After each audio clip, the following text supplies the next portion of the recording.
Okay, here's one that I don't see many people talking about, but is absolutely essential. And I'm going to tell you why.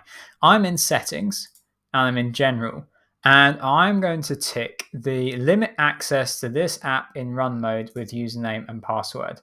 And then I'm going to say, do not apply password for live.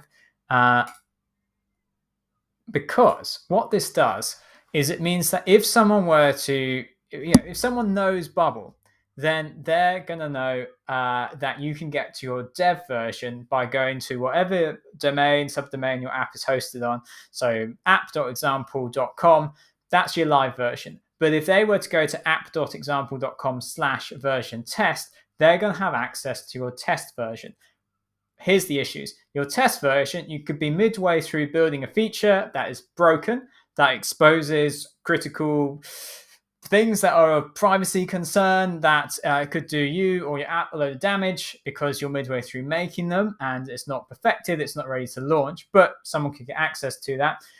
You also have the fact that if you are charging users access to your app through, say, Stripe, any payments that go through your dev version, that go through your test part of your Stripe account, are going to be fake money they're going to clear. So someone could actually be using the paid features of your app just as a hidden or, you're not aware of it as a test user.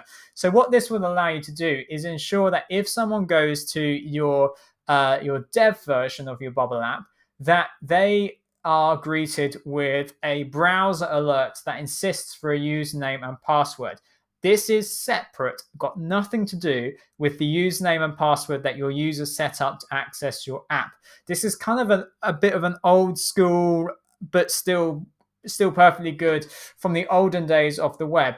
If you had test users and you trust them, you would supply them with this username and password so that they can access the test version of your site. They would then need their own email address and password in order to log in or register for your Bubble app. But this stops anyone from accessing your test version by having a sensible username and password in here. This stops people from accessing your test app that you don't want to, and it's just really advisable that you add that in.